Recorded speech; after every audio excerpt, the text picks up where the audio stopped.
Hi, do we have Kamath sir here with us? Kamath sir, are you here?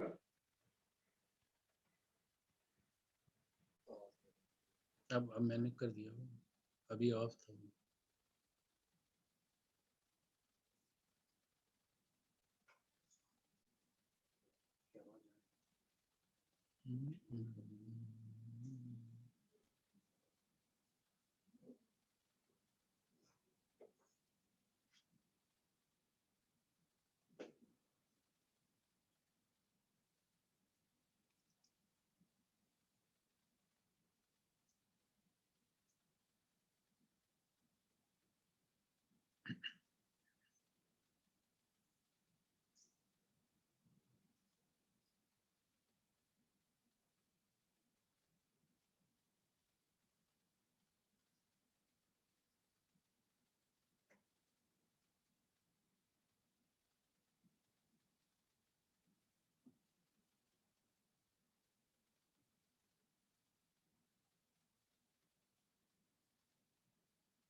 Dear participants, I appreciate your patience. I request you to kindly bear with us for a little bit more time as our guest is just arriving. One of the guests is in the waiting room because we've got a huge demand, though we are almost 1,000 here and we have another probably 800, 900 in the waiting room to filter through. It's taking a little time. Just please bear with us. We'll be joining you soon.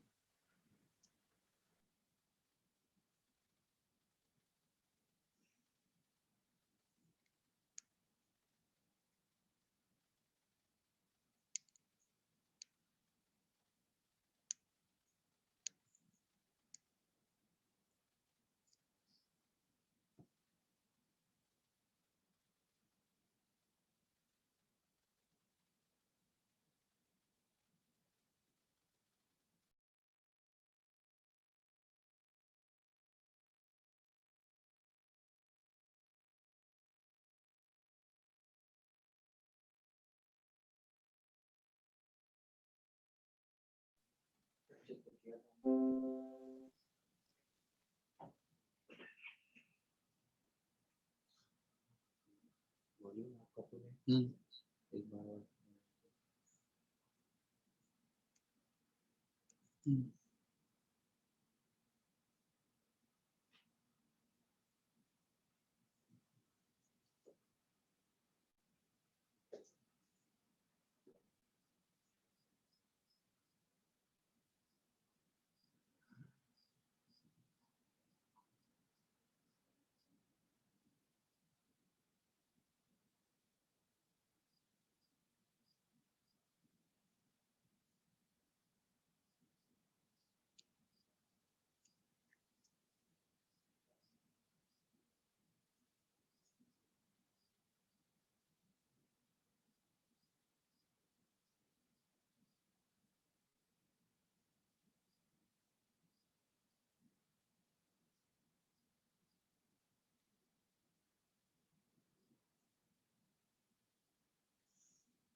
Yes, yes, yes. चलो okay, thank you. मैं दिख रहा अभी? Okay, thank you. All right, we are about to start in a minute or less than a minute actually. So just give me a second. Are we good to go? Right?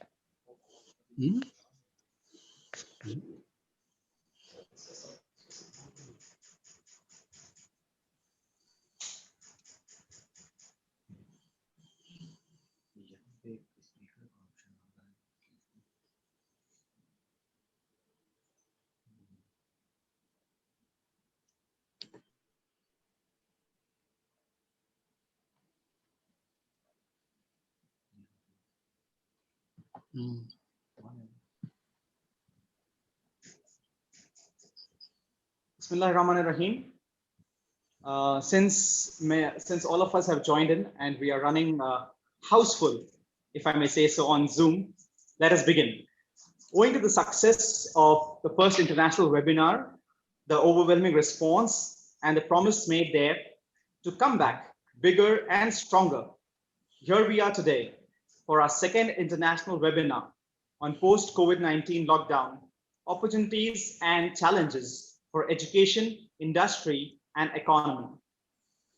This webinar is jointly organized by Poona College of Arts, Science and Commerce, Pune, along with our esteemed academic partners, DPM Sri Mallikarjun and Sri Chetan Manju Desai College from Goa, and Sangamner Nagarpalika Arts, DJ Malpani Commerce, and BN Sarda Science College from Sangamner. A very good afternoon. I am Assistant Professor Muhammad Fazil Sharif from Poona College. I am once again your host for today. At the outset, let me welcome all of you to this international webinar. We have been overwhelmed with the kind of response that we got for this international webinar. I beam with pride when I say that we have had as many as 3,700 plus registrations in a span of just 58 hours. Today, we have participants from 13 countries, which makes this webinar international webinar in the true sense and spirit. The participants are from Thailand, Germany, Nigeria, Benin Republic, Kuwait, Ukraine, UAE, Oman, Fiji, Ethiopia, Australia, and obviously my very own India. Almost 54.8% of the participants here are doctorate in various fields. Our guest speakers are from Kingdom of Saudi Arabia, Bangkok, Turkey, and UAE. I request all the participants to kindly turn off the cameras, the web cameras, during the presentation. Since we shall, at the end of the session, we will be having a photo session where we will need you to turn on your cameras. I am sure that all of you are on mute and are well versed by now with the norms of having a meeting online. Without any further delay, I request our Honorable Principal of Poona College, Dr. Aftab Anwar Sheikh, to kindly give his welcome address.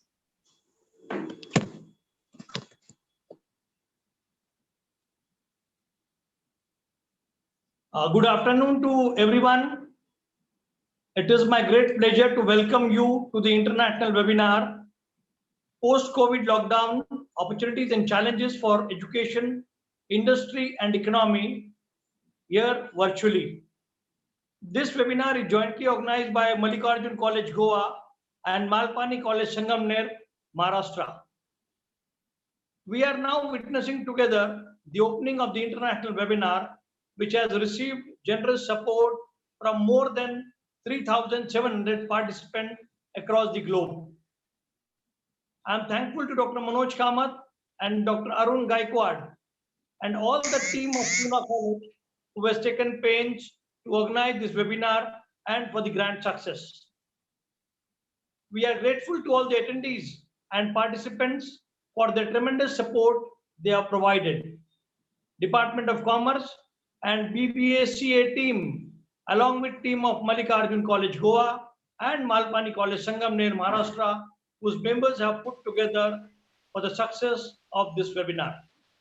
Friends, the damage by COVID-19 is not confined to only select pockets of businesses, but it is a widespread malady that is expected to keep the economy sick for a longer time.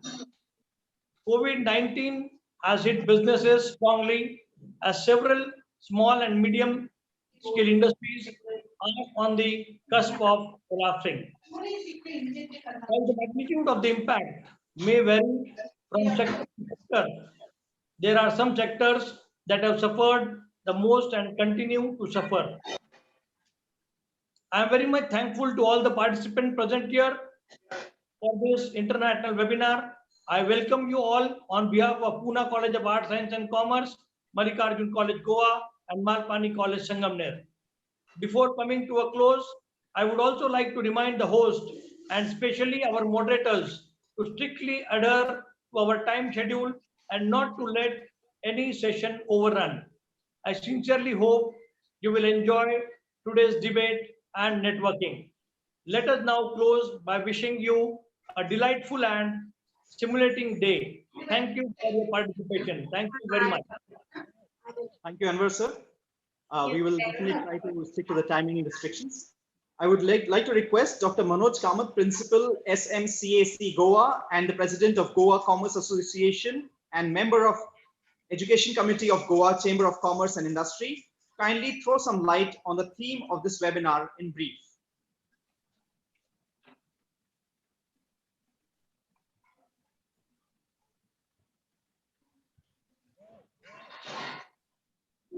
Kamath, sir.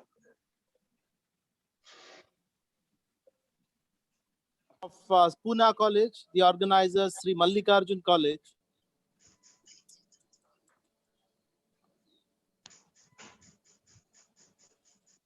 Hello.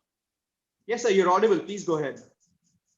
Yeah, on behalf of Poona College, on behalf of Sri Mallikarjun and Chetan Manju Desai College, and our co-host and co-organizers, Malpani College, Sarda College from Sangamner, Professor Gayakwad represents this particular college. We are happy that we all host institutions who are also the MOU partners, and our IQAC cell has taken pains to organize this international webinar on opportunities and challenges of COVID for the industry, for the economy, and for the education sector as a whole. Friends, all of us for the first time in the history are undergoing this particular pandemic and the situations this pandemic has created for all of us. Friends, this is also for the first time that every one of us are not only feared for their lives, but also we fear about the future of our industry, our commerce, our trade, our networking, our relations, and of course, the kind of effects, psychological, social, and economic effects this pandemic is going to have on all of us. Friends, this is the unique time for us to deliberate how we can cope up, how we can remain alive, how our spirits can remain alive in order to face the challenges these global systems have created. In India, for instance, we had a lockdown for more than 61 days, for a continuous period of 61 days. And this particular lockdown per se has created number of opportunities as well as number of challenges. From the day of the lockdown, we have been inflicted with more than $320 billion worth of losses for an Indian economy. And then government has already spent somewhere close to 4.5 trillion and now have decided to spend almost close to 20 trillion rupees. That is more than Sir Manoj, sir, you have been.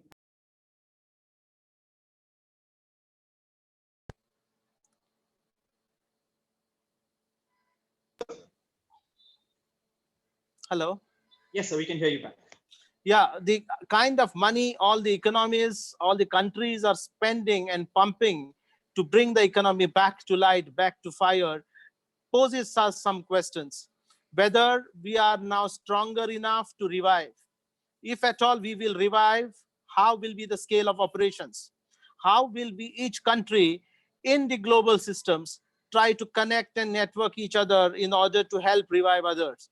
I'm happy that this particular webinar, what we have introduced, is only going to facilitate exchange of ideas exchange of thoughts, and then let us debate on common issues, confronting issues, challenging issues, to come up with broad solutions, not only as in food for thought, but also for food for future policy making.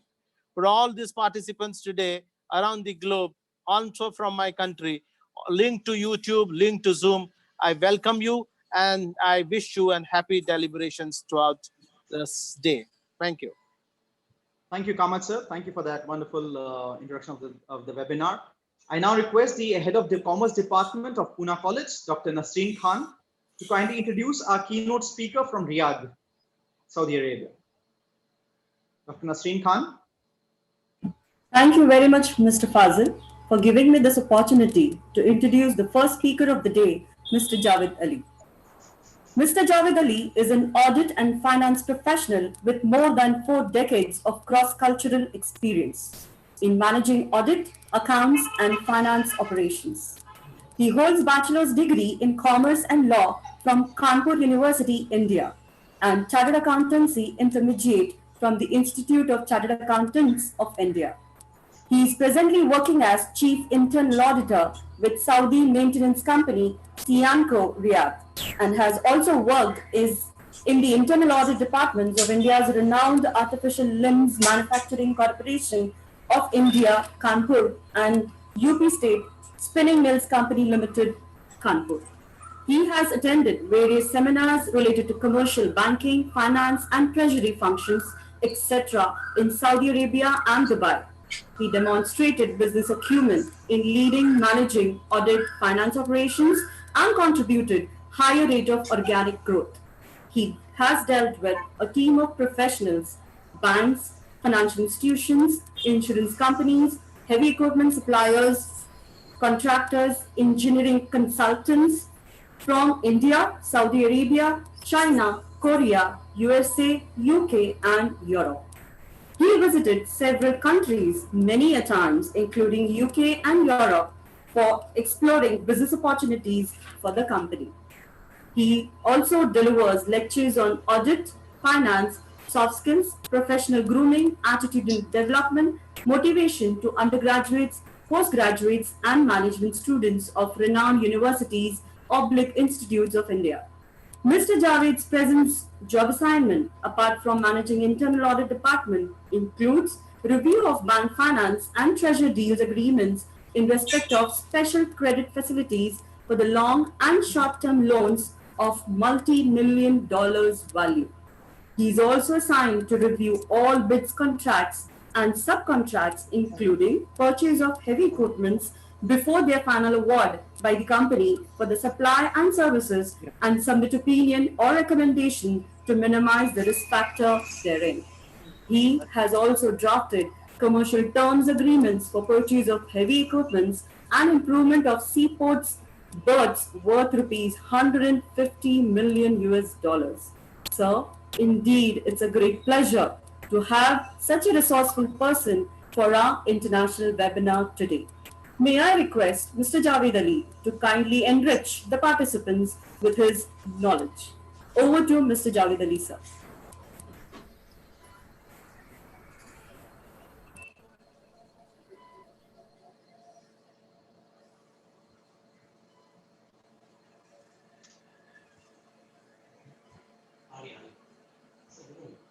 Yes, sir. Javed Ali, sir, you can please start.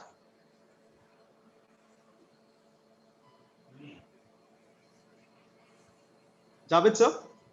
Hello. Yes, sir. Please go ahead, sir. Hello. Can you hear me? Yes, sir. We can hear you clearly. Okay.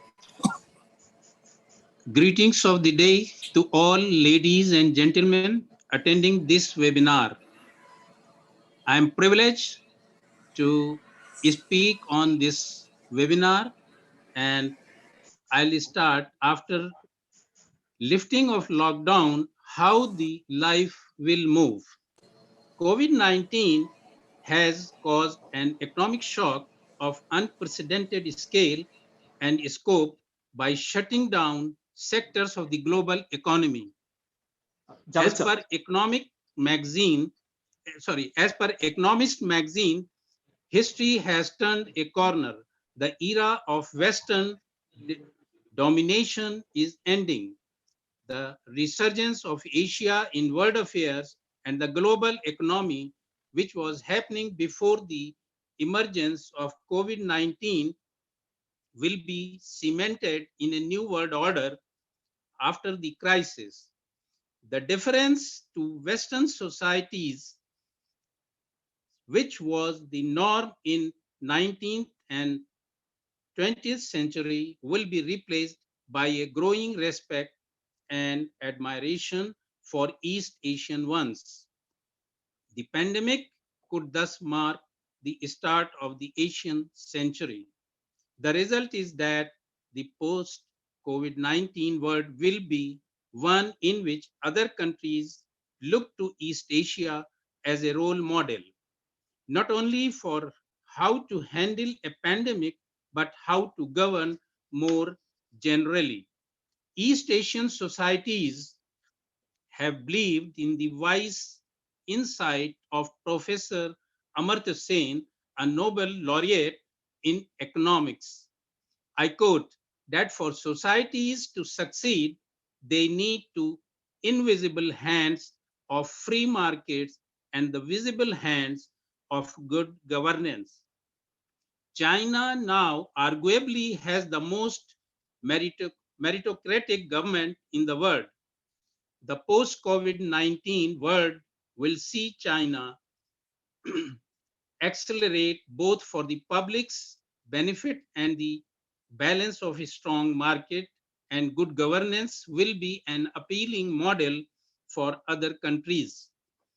What will be the Indian scenario? So now we have to say that Government of India has announced the rupees 2 trillion, which is equal to 20 lakh crores stimulus package for the pandemic. Now, COVID-19 maximum city, which is Mumbai, braces for maximum economic hit. A Barclays report dated April 1, which focused on Asia's mega cities, said that the COVID-19 outbreak has had a particularly profound impact on the functioning of Asia's mega cities and the clusters around them. We find that the absolute economic loss is likely be the largest from the shutdown of Kuala Lumpur, Manila, Delhi, Mumbai, ranging from 1 to $1.7 billion per week, the report said. In April 2020, India's manufacturing and service sectors recorded the sharpest contraction among the world's top 10 economies. The Purchasing Managers Index, that is PMI, for services, a popular reading released by London-based IHS Markit, stood at 5.4 last month, down from 49.3 in March 2020. A PMI reading below 50 means contraction. The PMI for the manufacturing sector fell from 51.8 in March 2020 to 27.4 in April 2020. According to data released recently that shows that India's manufacturing output hits a record low. The steep drop in services activity, which accounts for 52% of India's GDP, is particularly worrying. More than 650 people have dug into their employee provident fund savings to offset the income loss caused by the lockdown imposed.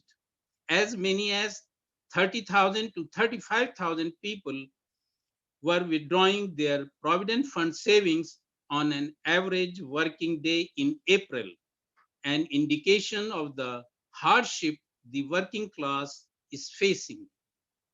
Around rupees 2,700 crores has already been withdrawn, according to the data from Retirement Fund Manager Employees Provident Fund Organization, EPFO. As per a labor economist, construction, road transport, logistics, IT, manufacturing, all have lost businesses. The income loss is huge and people must have dipped into their PF money. It's not the deal, it's not the ideal situation and will hamper their retirement corpus. But when there is income loss, people will do whatever possible. The effect of COVID-19 can be seen from the loss caused by the Indian economy. The All India Association of Industries had estimated a loss of 200,000 crores, which is equal to $26.35 billion by March 31, 2020, due to pan-India lockdown. Uber, a well-known taxi operators, to fire around 3,700 employees worldwide, 500 to 700 in India. The bigger concern, however, on everybody's mind is the effect of the disease on the employment rate. Recent graduates in India are fearing withdrawal of their jobs from corporates because of the current situation. The Center for Monitoring Indian Economy's estimates on unemployment shot up from 8.4% in mid-March to 23% in early April and 27% in early May 2020. And the urban unemployment rate rose to 30.9%. What is international scenario? The coronavirus pandemic will forever alter the world order. The US must protect its citizens from disease, planning for a new approach. This was the quote of, I'll say this was the quote by Henry Kissinger. As per Bank of America, the recession is already here. Jobs will be lost. Wealth will be destroyed.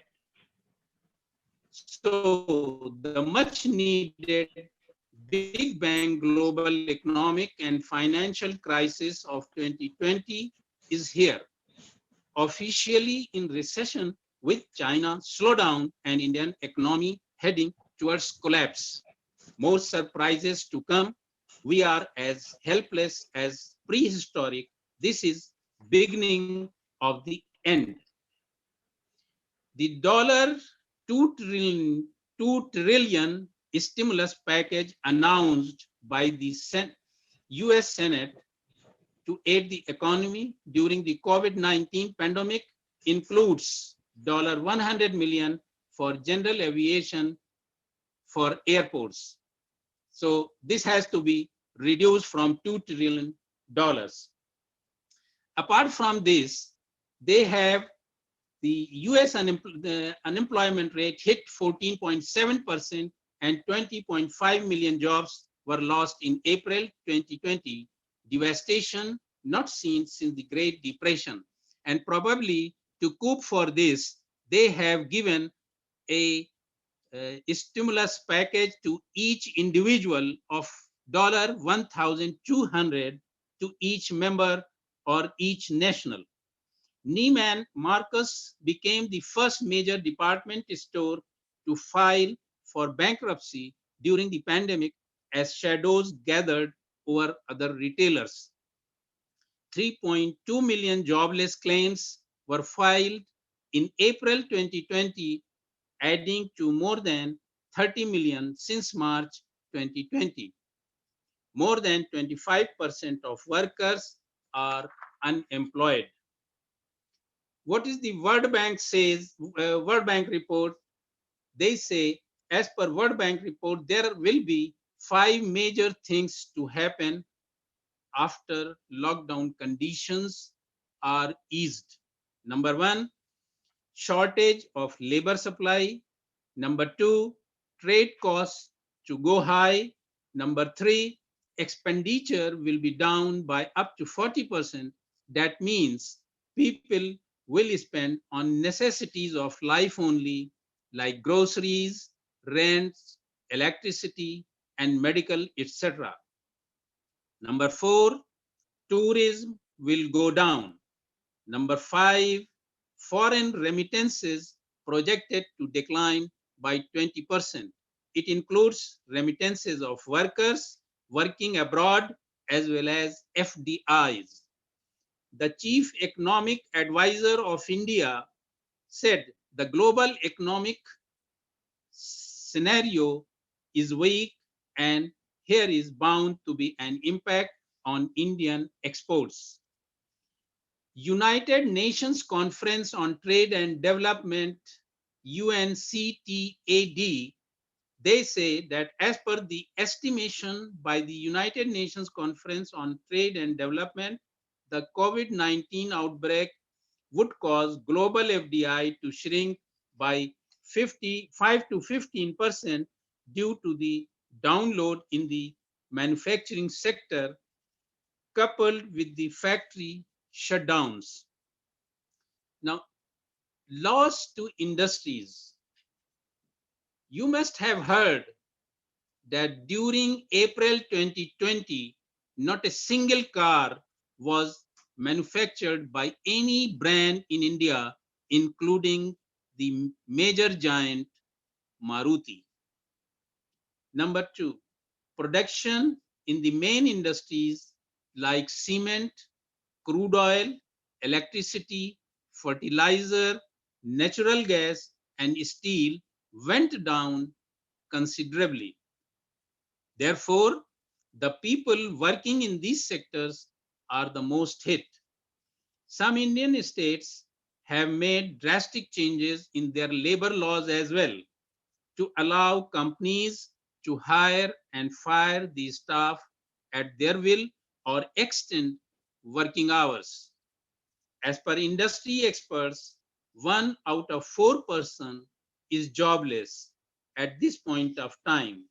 This job loss to continue at least for 2 years as per experts' opinion. Therefore, they are suggesting, number one, money will be lot less available, so save it. Don't buy any unnecessary and unwanted thing. Number two, main jobs are not coming back.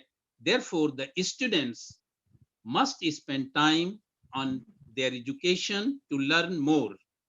During the coming days, a degree in IT, cybersecurity, artificial intelligence, biotech education, health services, and online education will be most important and helpful in the career. Number three, freelance services providers may face unemployment by up to 20%. Number four, farmers are and may be unable to sell their produce that is going to result in more poverty and indebtedness. Number five, several crores of employees have not yet received the salary for April 2020, and this number may increase for the month of May 2020 payroll. Then opportunities and challenges for education industries. Because this webinar has been organized by an education industry, so it's important to deal this topic also for them. The pandemic has significantly disrupted the higher education sector as well, which is a critical determinant of a country's economic nature. A large number of Indian students second only to China, enroll in universities abroad, especially in countries worst affected by the pandemic, the US, UK, Australia, and China.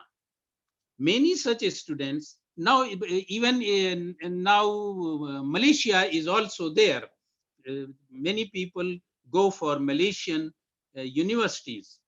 Many such students were barred from leaving these countries, but later allowed to leave. In the long run, a decline in the demand for international higher education is expected. The bigger concern, however, on everybody's mind is the effect of the disease on the employment rate. Recent graduates in India are facing withdrawal of job offers from corporates because of the current lockdown situation. The Center for Monitoring Indian Economy's estimates on unemployment shot up from 8.4% in mid-March to 23% in early April and to 27% in early May 2020, and the urban unemployment rate to 30.9%. Thank you for your time and all the best to other speakers. Thank you, sir. That was really insightful. A lot of details covered in a very short period of time. And I have, if anybody's got any questions, please feel free to use the chat box and share your questions there. Thank you. So there is a question by Mr. Mudassar Sayyad. He asks, what would be the effect on higher education? Pardon? What would be the effect on higher education? Effect of COVID-19 on higher education? Higher education, definitely higher education people will go. And as I said, that higher education in IT, in cybersecurity, in artificial intelligence, and other health sector is very important. Nanotechnology, because if there is no one capable of working in IT, he is out of the world. He is out of the corporate world, I should say. Because as you see, now we are organizing this webinar through internet.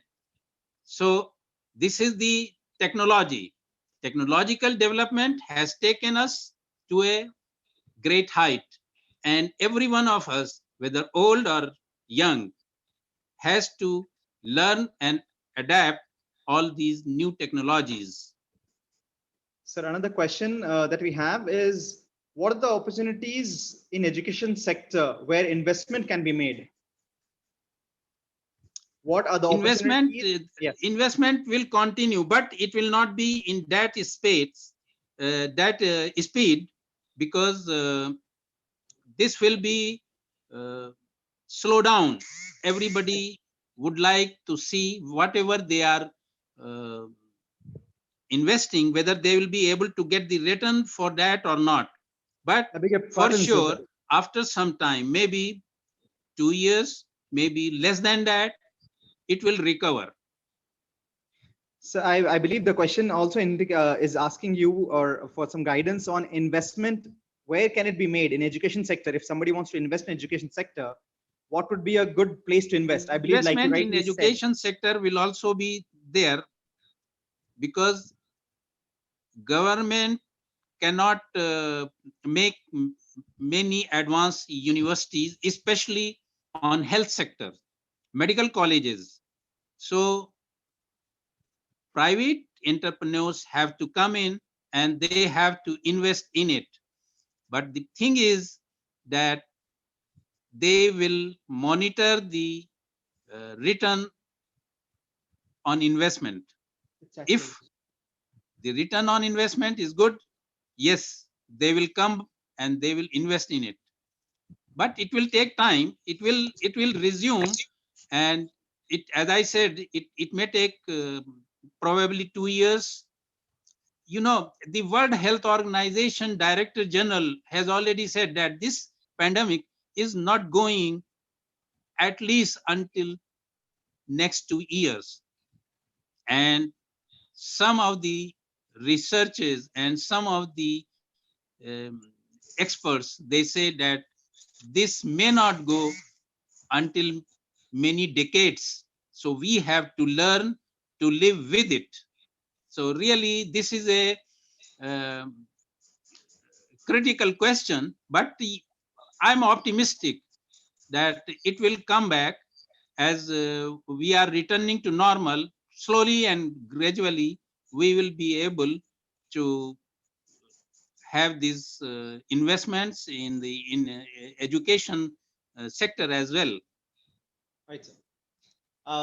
Thank you, sir. We have a ton of questions that are there in the waiting, but due to actually, I am very hearing your voice very weak. So there are a lot of questions that are there in the pipeline, but unfortunately, due to shortage of time, we'll have to move to the next speaker who's already in the waiting. Thank you so much for your time, sir. Your session was superb and informative, and like a lot of people rightly said, it was to the point. Thank you so much, sir. Anyways, I am always ready to reply anything.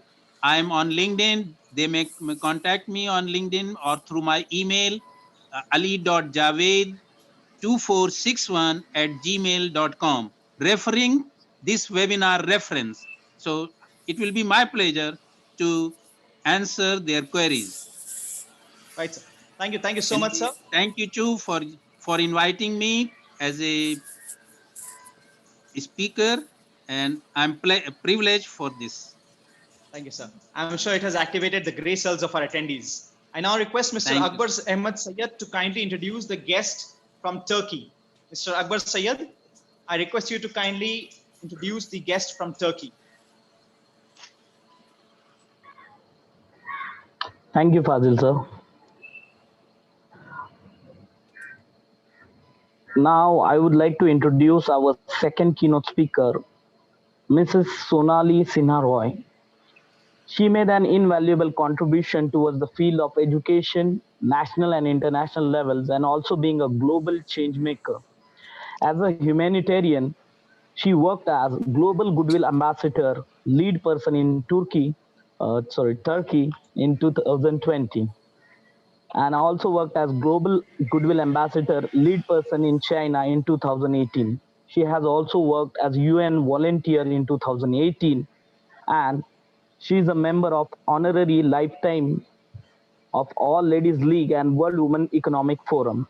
She also worked as a coordinator, mentor, advisor, and teacher in countries like India, Maldives, Singapore, Malaysia, Indonesia, Kazakhstan, China, and Turkey. She also have given various speeches, motivational and educational, in international and national conferences in Turkey, Kazakhstan, and in India. She has also worked as economics examiner, world IBO team leader in IB diploma economic examination in Kazakhstan and in Maldives. She has received various awards like Outstanding Global Coach and Mentor Award in 2018, recipient of Platinum Lioness Award 2018, Women with Golden Reach. So we have very eminent personality with us, Mrs. Sonali Sinha Roy. I welcome you, ma'am, and hand over the session over to you. Mrs. Sonali Sinha Roy. Thank you, Akbar sir. Before I request Sonali ma'am to kindly address the attendees, Sonali ma'am, are you there? Yeah, I'm there, but I want you to share my desktop. Yes, sir. She wants to share her screen. So ma'am, you can share, ma'am. We've already made you the co-host.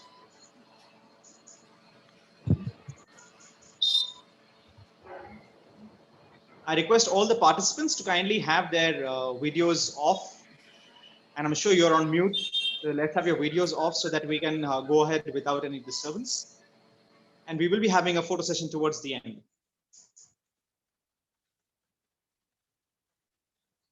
Sonali ma'am, please share your screen. Here I'm. There's a share screen button at the bottom, green button.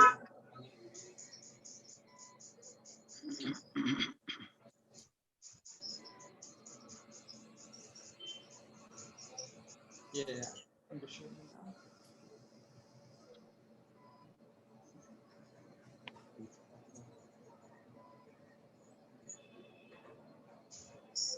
Any problem, ma'am?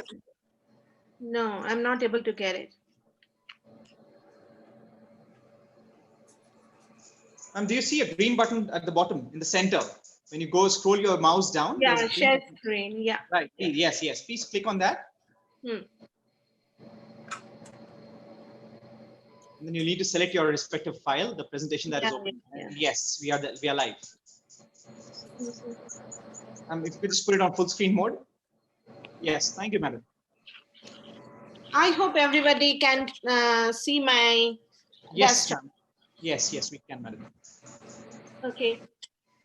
Good morning and afternoon, everyone. It's a pleasure to have an opportunity to speak in such a platform. As you can see my screen, my topic for the day is assimilation of an economist and a humanitarian approach to post-COVID-19 lockdown. So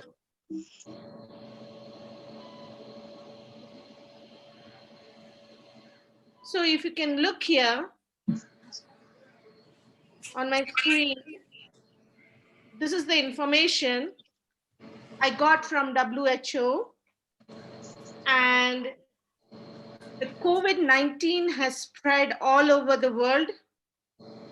And the figure they have said is not so much when compared to the total population of the world.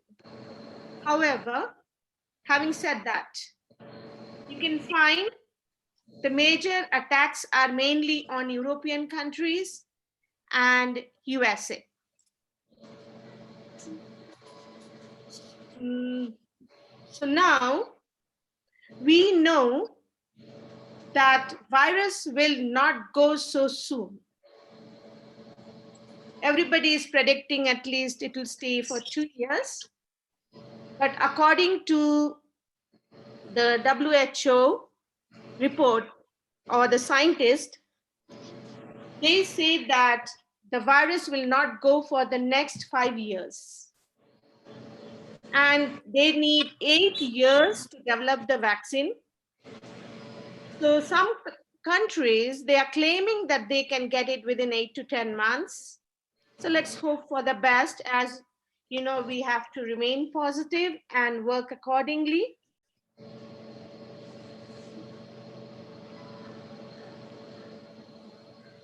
So here is the WHO report. I have taken for May 10 and May 14.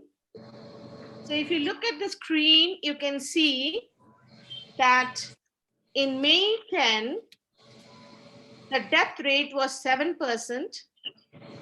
And within that 24 hours, the new cases were 61,000 plus. And the death rate was 13.80%. But when you compare with May 14th, just 2 days back, I took this statistics from them. And you can see that the death rate has increased definitely, but the percentage has gone down. Previously, it was 13.80. Now it has come down to 5.96. It's a drastic change. When we look into India, comparing with May 10 and May 14, we can see that within the last 24 hours, the death was 3.91%. And in May 14th, it is 5.26. But the good thing is the total number of deaths have gone down from 3.35 to 3.26. So this is showing a positive control over the virus. So how long it will stay, as everybody is predicting, maybe 5 years, 10 years. So we have to live with it. We cannot change the situation immediately. So we have to adapt to the environment. The nature is giving us another chance. आज 4000 cases add झाले म्हणजे 4000 cases add झाले मरे.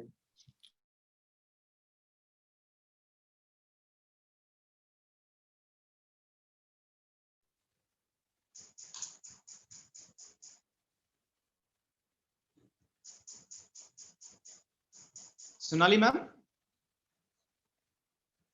we are not able to hear you. I think just a second. Can you just say something? Hello. Yeah, good. We're good to go. Please go ahead. Okay, so I was telling that we have to live with it. We can't change the situation immediately. So we have to adapt to the environment. Nature is giving us another chance for our survival. So we should be thankful for that. Now, if you look at my screen, you can see as a humanitarian, we are now the global official partner of UN, who is going to take care of the sustainable development goals, the 17 sustainable development goals.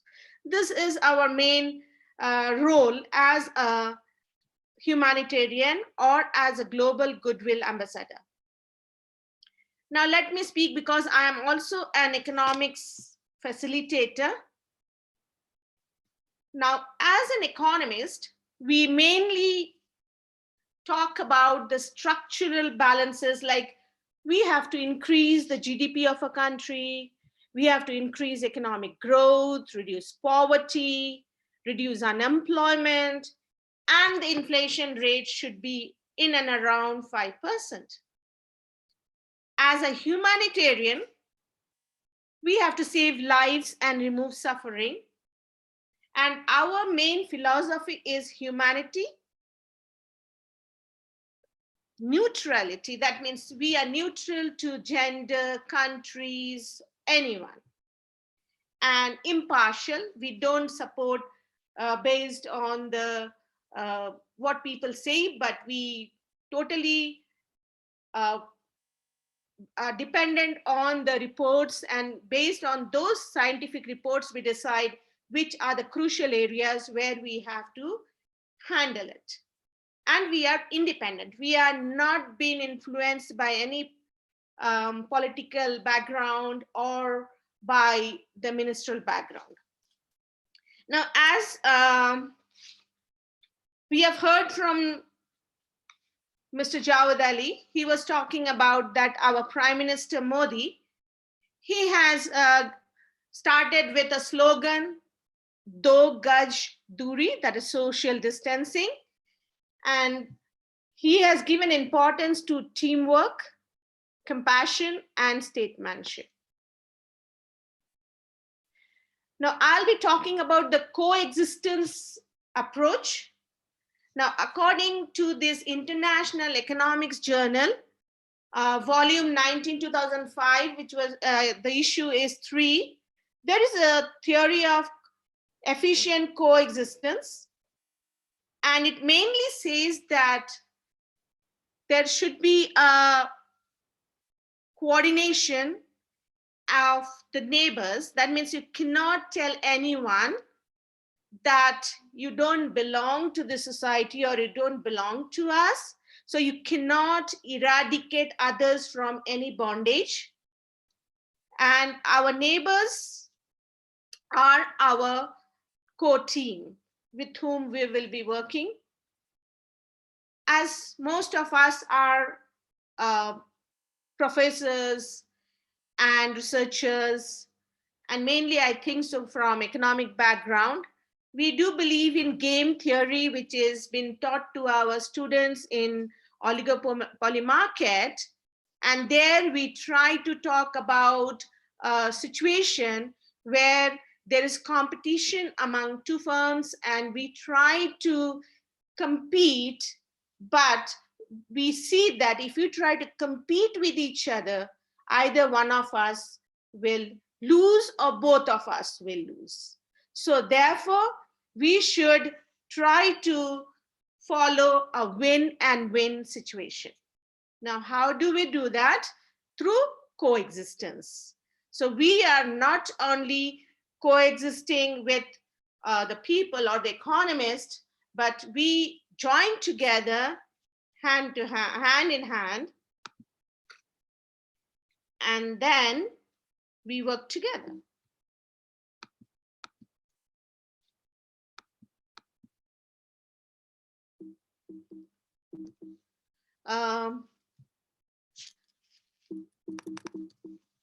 Okay, so let us see what we can do. I think so my this one is not working. Can you all hear me? Yes, ma'am, we can hear you very clear. Yeah, but I think so my desktop has frozen. So we can see the coexistence approach on our screen. Yeah, but then after that, I'm not able to switch. I don't know the reason why. Okay, so we will see how from an economist point of view and humanitarian point of view, we are trying to coexist. If we talk about from the economist point of view, the Modi government has started an abhiyan known as Atmanirbhar Bharat Abhiyan, which is linked to 20 lakhs of rupees economic package, which is the 10% of GDP. So this is the financial support the government is trying to pump into the economy, because we all know that it's a circular flow of income. And this will try to have a multiplier impact on the economy. He has given more importance to now go local, be vocal, and go global. So the cottage industries, the laborers, the middle class, that means the grassroots levels are being given more importance to. And we are now more giving weightage to made in India. So with this package, I'm sure the money will be flowing in and employment opportunities will also increase, though at a slower pace. Okay, though at a slower pace. So therefore, we can see that the inequality of the people will reduce. So these are some of the macroeconomic objectives of most of the countries in the world. So let us see how we can make changes, because I was listening to Mr. Javed Ali and he was talking about the unemployment rate and the graduates, they are going to lose job opportunities. Yes, it is true, but there are alternatives to deal with this situation. How? We require to upgrade our skills. Now, as we know, the jobs will not come back so quickly before 2 years. So we have to upgrade ourselves, particularly in IT skills like building websites, create sales funnel, robotics, or also create your own online jobs, teach piano, or teach something which you thought of doing in your life, but because the space of the life was so fast, we didn't have time for ourselves. This is the correct time when you can give more importance to your inherent qualities, hidden qualities, and bring that forward. This COVID-19 also taught us that we need more doctors, nurses, and more health personnel. And mostly we know now government has started with the cashless transactions, e-market linkage. So definitely the internet linked types of jobs will improve. The second thing that we should take care of is the change in our education system. It's very important. Now, how can we do that? Now, in the Indian system, we have what is known as mainly rote learning. So we have to switch over from rote learning to conceptual learning. That means our education should be based on more projects, giving more importance to extracurricular activities, improve our leadership skills, and also include technology in our education system. This is possible only when our teachers are trained, because we may do have a lot of facilities, but if the teachers do not know how to use them, it will be of no use. So we, as an economist, we try to see that we use the resources in a very optimal manner and with least cost. So our cost, average cost, will be low only when we can train the teachers and they can use the technology in a best possible manner. Now, regarding income inequality,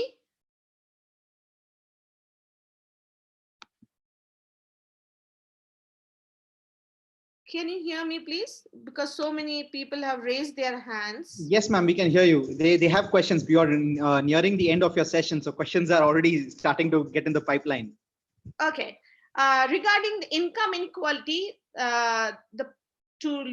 take care of the poverty people, Pradhan Mantri Garib Kalyan package has been given, and in that 1.70 lakh crores of rupees are been provided for 5 kg wheat, rice or wheat to the poor people, and free. This is for free for next 3 months. And we also have one nation, one ration. Plus, we do have subsidized rent facilities, so that this will try to at least encourage and build a positive environment in the rural areas. Because we have seen so many people have lost their jobs. We have seen so many people are moving away from the urban areas to the rural areas. Now, a good news is that because of this COVID-19 and the world thinks that it is the byproduct of China, most of the companies now they're trying to look for India as a viable option, and they're thinking to be a global manufacturing destination. 1,000 companies have already approached India, and out of that 300 actively are planning to start their business in India, particularly in mobile, electronics, medical devices, textiles, and synthetic fibers. So this COVID-19 has showed the loop side of the global supply chain. So the countries are now slowly, indirectly trying to boycott and move out to India. So this is giving an opportunity that if we try to invite the multinational companies into our country, even though we know that we are trying to go local and then global, but these multinational companies will try to enhance our technological development, our infrastructure, but the government has to see that it has to encourage these multinational companies to start in green belt areas, or green zone we call it as, where development is required. So this will also help. Now, from the humanitarian point of view, the first thing that we have to learn is have patience. So to have patience, we have to think differently. We have to have positive outlook. Now, how can we do that? We can give time to ourselves. So we have to enhance our body, our mind, and our soul to cope with this present stress. 20% or 20 minutes you can spend on mental upgradation, 20 minutes for spiritual, and 20 minutes for physical.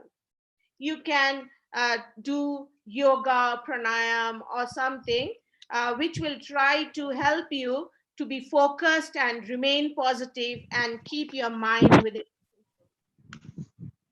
Next thing, now this COVID-19 has also taught us that the farmers were the person who helped us, because during this time everything was locked and we didn't have like restaurants or hotels or whatever it is.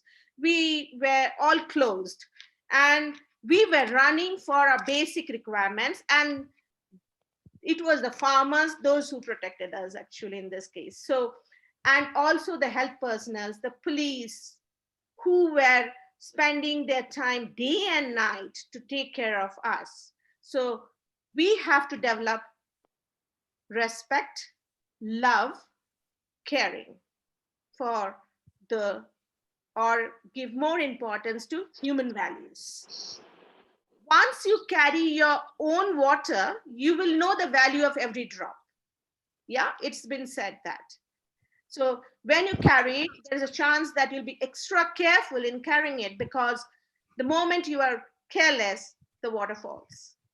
So try to give more importance to farmers, housemaids, the the vendors, mainly the people, those who are at the grassroots level. Ma'am, are we near the end of your session? Because we have got so many questions in the pipeline. Yes. Yeah.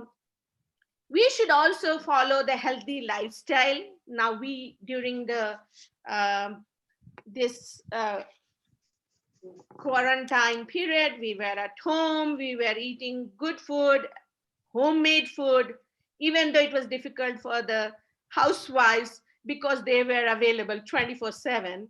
And I don't know how much the other members of the family helped them.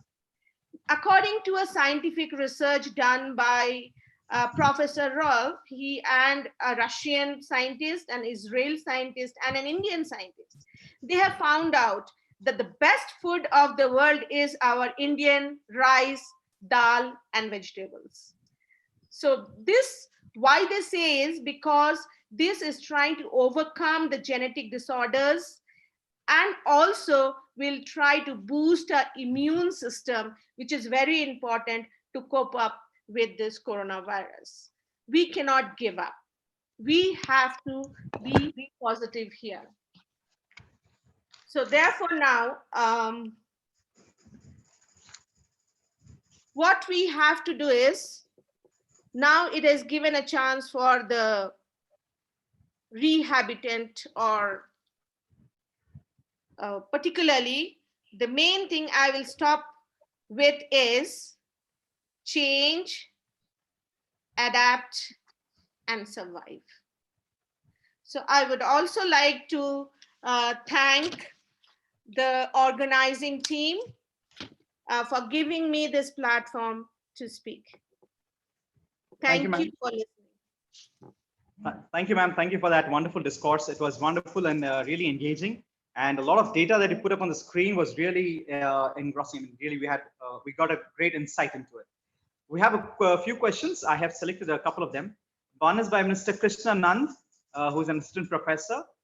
He says, you have talked about humanitarian approach to tackle COVID-19. It's a beautiful idea, but how do we sensitize people to adopt to this approach? First question. Second, he continues, hasn't it exposed government's failure at various fronts, especially the health sector? Let me start first with the humanitarian approach, the question he has asked. I know the situation is very difficult, but then we have to remain positive. We cannot give up. And we have to change our way of thinking. I know it is very difficult, but unless you have a positive outlook for anything, you cannot proceed forward. So we have to live with it. We cannot say, no, you virus, you go away, make a way for us, and I survive. No, it is on our way. So we have to turn our threat, that's a threat, into an opportunity. Look for a way how we can remain positive. And I have told you, the best thing is to go for meditation, which is very important. If you do meditation, if you do yoga, you are getting your strength. Your body is getting strength, not only to fight with the virus, but also you're getting strength mentally. That will help you to try to change your way of looking things differently. Yeah. The second part of the question, 1 second. What's the second part? Yeah, hasn't it exposed the government's failure to various fronts, especially health sector? And I will also add, there is another question. Do you agree that, this is somebody else's question. Do you agree that the government of India has failed to serve the need of poor migrant workers? And to continue with the same, what about those people who are earning daily and eating? How to manage that humanitarian view? Okay, so let me start with the government failure. You're talking about the health sector. If you look into the package is not bad. It is 10% of our GDP. And that is, as an economist, we know there is a short-term gain and a long-term gain. So in the short term, you cannot expect everything to happen immediately. You have to give time to the government. You have to give time to the policy to work. Definitely there will be time gap, but it is better to wait, give some time for it. Like, for example, if you want to grow mango, you cannot say, I want to sow the seed now and get the mango immediately. You have to wait for it to grow and get the benefit out of it. Similarly, you have seen now, we do agree that the health sector is not so developed as when we compare with the developed countries. But have you seen one thing? In the developed countries, the percentage of COVID-19 affected are more than the people affected in India, because the government knew that the health center or the health system or the health facilities available in India is not so healthy, Therefore, it started with a lockdown, because that was the only way. With having so much people in our country, it is difficult if it goes into community spread. So looking into that, our government was cautious and applied that lockdown at a perfect time, and that has reduced the percentage of people being affected by COVID-19. Thank you, ma'am. And about the migrant workers, the next question is about the migrant workers. Right. We have also seen in the TV, national TVs, they were showing that the people, they were so fed up, they started walking on the way, covering 500 to 1500 kilometers to their hometown.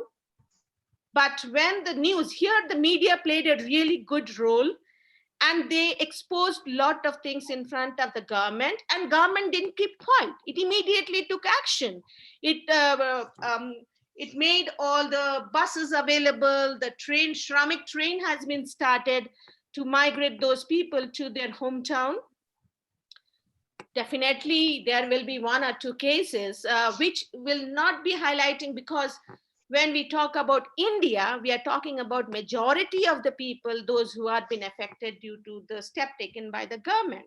So the migrant workers, for them only that poverty eradication program has been started and so much money has been invested there, that will definitely give support, financial support and emotional support for them, at least for 3 months, because free things are given to them. And even for the daily wage earners. Yeah. Thank you, ma'am. Those questions have been wonderfully tackled and answered. And we really thank the government of India for taking all the efforts that it is taking to make things go back to normal. We have one question from our principal, Dr. Aftab Anwar Sheikh. I request, sir, to please ask your question.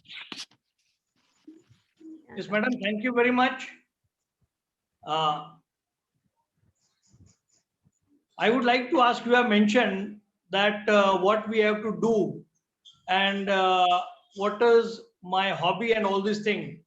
But how to get money out of it is very important here. COVID-19 pandemic is a challenging phase for all. And as an entrepreneur and strategizers, everyone is facing a new set of challenges. What small entrepreneurs can do to survive? Because survival is very important here. I would like to ask you what small entrepreneurs and startups can do to survive. I think so. The government has also given lot of reduction for the small enterprises. Their tax has been reduced. Even the money they have taken in the form of loans, it has been postponed to the future so that they can be given some mental and financial support to run the businesses. Regarding the hobbies, what you are talking about is the hobbies can be made as your business. Yeah. I'm also a member on Facebook, and if you open Facebook, we have a channel which is known as the Global Womenership Click, where all the ladies, the women of India, they are exhibiting their own jobs online and trying to provide training to the people by collecting money. So that's what I was telling you. You have to go for internet. You have to now train yourself, upgrade yourself to the IT skills, because that is going to work at least for 2-3 years now. So you have to swap. Thank you. Thank you very much, madam. Thank you very much. You're welcome. Thank you, ma'am. Thank you so much for your time. Thank you for those wonderful words. And we should now move on to the next speaker. Our third speaker for this international webinar is from Bangkok. She's Dr. Vanida Vedechirong. Vanida is a lecturer at Master of Business Japanese Administration, Taichi Institute of Technology, Bangkok. And she will be speaking on the topic, Global Trade Impact of the Coronavirus, COVID-19. When will COVID-19 end? Vanida, over to you. Yeah, hi everyone. Can you hear me? Yes, Vanida, we can hear you. Yeah, thank you. So, very pleasure today that I'm going to share the idea about when I think everyone want to know when will the COVID will end and the impact of the COVID-19 that affect our economy, not just only economic but affecting about our lives, how could we go. So now in my country, very, how to say, very awareness about from now the post-COVID will change the normal life. So we heard a lot about new normal. And I think we have to live with the new normal at least 2 or 3 years after the crisis. So let me share my data.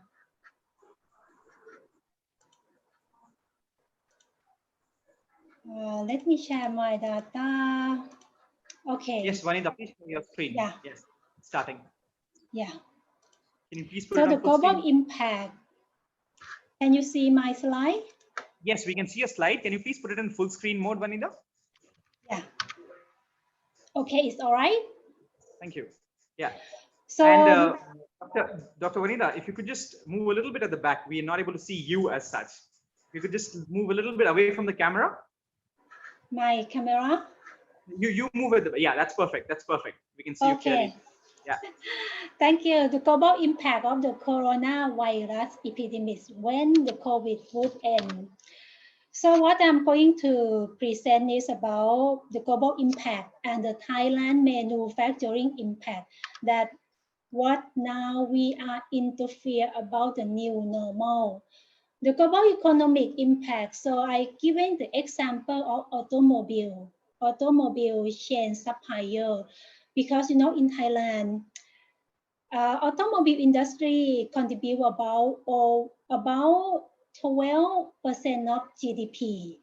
And the major foreign investor come from Japanese company, Toyota, Honda.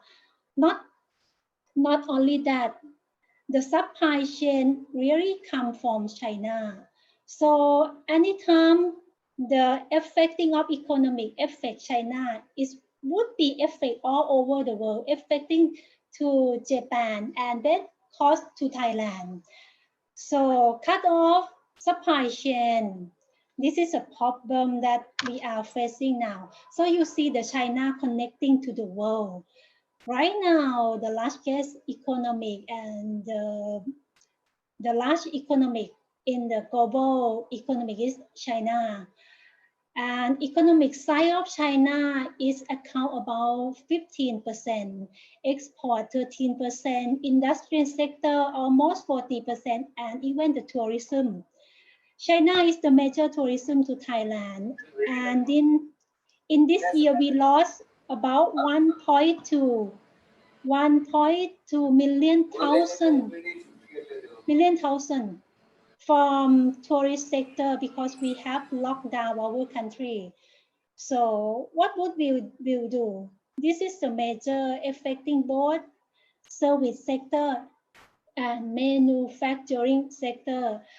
And when we estimate in the percentile, we could see that Thailand affecting the negative effect from China economic about 0.7%, but actually it's for about 12% of our GDP. So for example, the supplier, the biggest supplier is from USA. And you see what happened in USA now. And manufacturing of the world is concerned as China. Hong Kong, Singapore considered as the agent to distribute the product.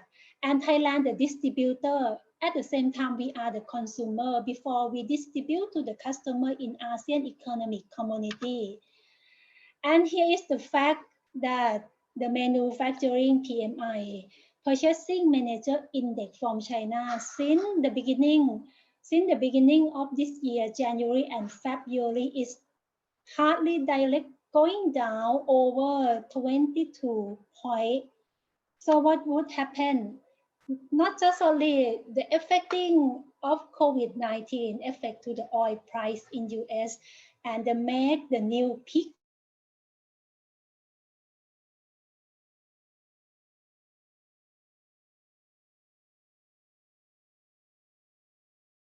Dr. Vanida, we are not able to hear you.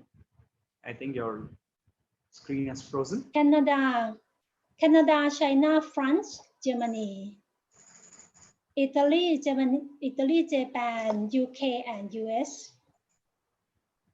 So it's hard directly from positive and directly negative, This is very, what to say, it is very hard affecting to the all over the world economy.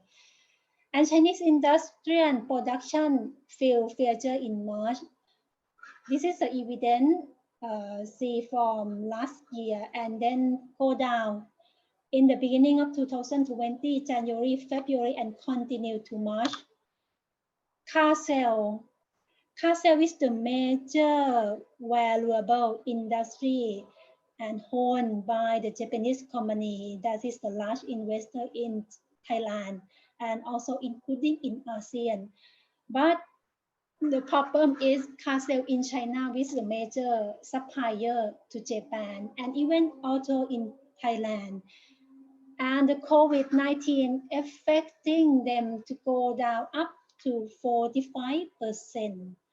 And would this will affect to the global value chain? That is a problem that our value chain, our value industry, how would be survive after COVID-19? And the Thailand manufacturing, that is the overall about the economy. in the global perspective. To see in Thailand, is it affecting in manufacturing perspective and in service perspective? Tourism, the red, very red color, this means high risk. And the red here is the high risk and moderate risk, low risk and lower risk. In tourism, of course, this is 100% affect case by the COVID-19. The government have to announce to close down and lock down all this business. For manufacturing, logistics, and construction, we could survive, but the problem is lack of labor supply, and agriculture is the moderate risk. All the industry, both manufacturing and service, are affected by the coronavirus. But what we can do is, right now we have to promote about architecture by using the technology to push up our productivity, because the lockdown of the government and the COVID-19, how would be the manufacturing running like usual and logistic now? We have the rule of the government. We can do the logistic type for the consumer and consumption product and not the manufacturing product. Does this make the manufacturing, particularly for multinational enterprise and effective to SME, stuck down and disrupt economic activity? This we call interruption. That lack of material from US, from Japan, from China, not only lack of labor supply. So a lot of people now out of their work. So what they go to agriculture sector, may like come back to their home country. At least they have place to stay. They have to feed them by the local community. And the production of household, how the people out of work, so how would they survive? By lack of support, maybe from our statistic. In case of they out of work immediately, how long do they survive? They can survive about 1 month later. And after that, this is a problem that we have Rathaban or the Thai government have to support. Now we have the policy about the people lack of work. We pay about 5,000 baht per month, or in Indian currency, rupee is about 10,000 rupee. But it's still not enough. But at least to make the intention to survive. And about Thailand, the global effect of China. All the manufacturing could be negatively affecting from China. Start from automobile, 95%, and communication equipment, electrical machinery, leather product, machinery, material product, office machinery, paper, publishing, chemical, precision, rubber and plastic, textile and wood. All the industry, this is a major industry that we got the supply from China, and right now all the products are stuck in.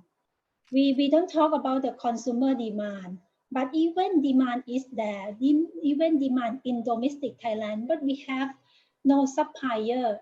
So what is the material? And the labor out of job, out of work. We think we have to use about a minimum 2 years to recovering all the industry become normal. But hopefully our government try to do it in 1 year to handle the situation not worse than right now. When will COVID end? So I found the statistic data from SUTD Data Driven Innovation Lab by Professor Lui, Singapore University of Technology. He used the statistic to run the data about new case per day and estimating when the COVID would end. And we will see that this prediction would become true. Based on the report said about December of this year, all over the world, the COVID would end and the situation become getting recover. In the US, September, see, India, August, what you think about? And they said 95% around May and in 100% around August, we would see. Italy about October, Singapore about June, and here is Thailand. Thailand, the end about 26 April, but in fact, in 26 April, the situation become better. And right now, we don't have any people who got the COVID-19, but we Vanita, there is some audio disturbance. Yeah. Your voice is cracking and we're not able to hear you clearly. See, hello. Dr. Vanita? Can you hear me? I'm going to the end of this point. All right, please go ahead. Please continue. Okay.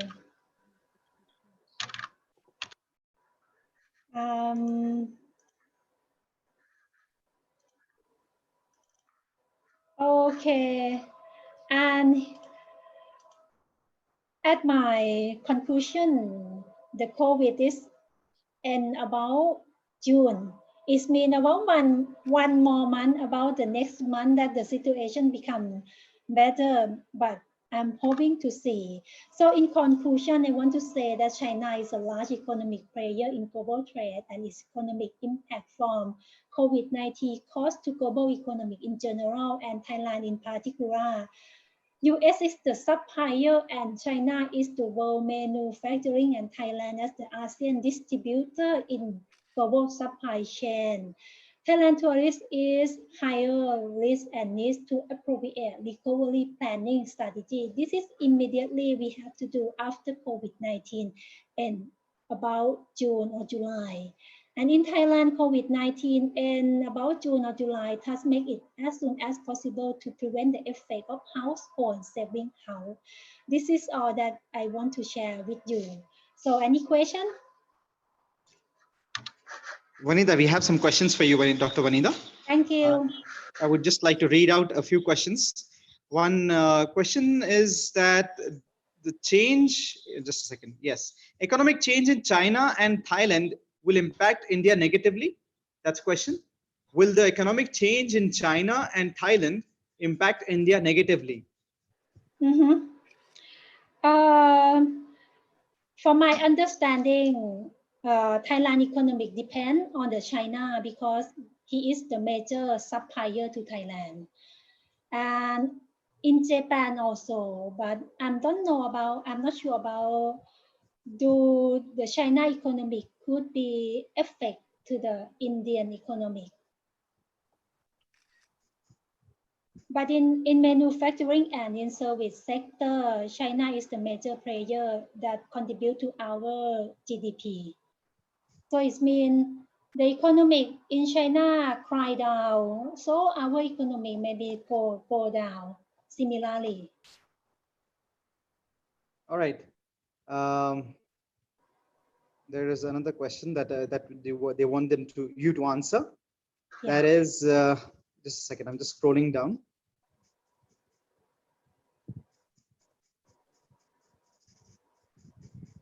How can we remove, or rather, how can we stop the Chinese products from the Indian markets and follow the formula of Atmanirbhar? Well, self-dependent, basically becoming a self-dependent country. How can any country become a self-dependent country? Self-dependent, good question. Yeah, self-dependent So it's quite tough to give the suggestion, but to my opinion, now we are in the globalization. Actually, for the last 50 or 60 years ago, maybe we depend more than 50% of our GDP. We are self-support.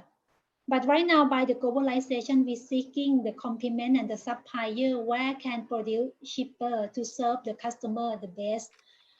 And is for this situation happen, maybe we have to rethinking to save our country and save our people.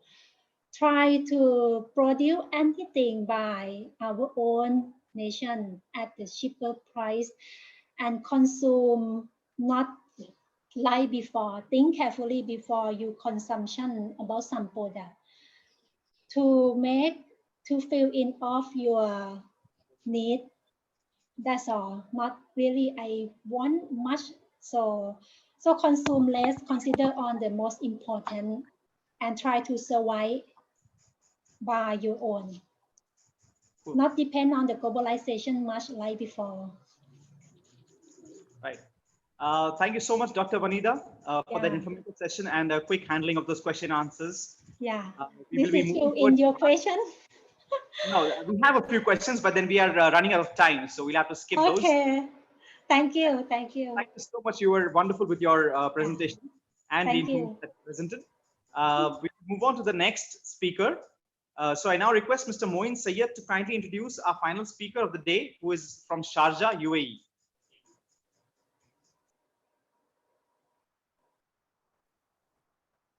Bismillahirrahmanirrahim. Assalamu alaikum and good afternoon, everyone.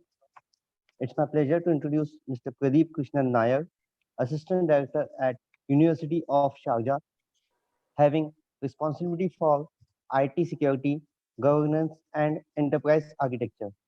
He has 22 years experience in managing the IT infrastructure and security projects in US, Europe, and Asia Pacific.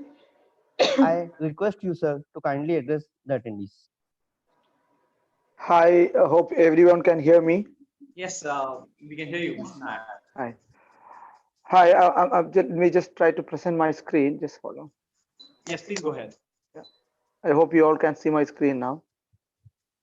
Yes, Right? we can. Okay. Just put it in full screen mode, sir. Put it in. Yeah, 1 second.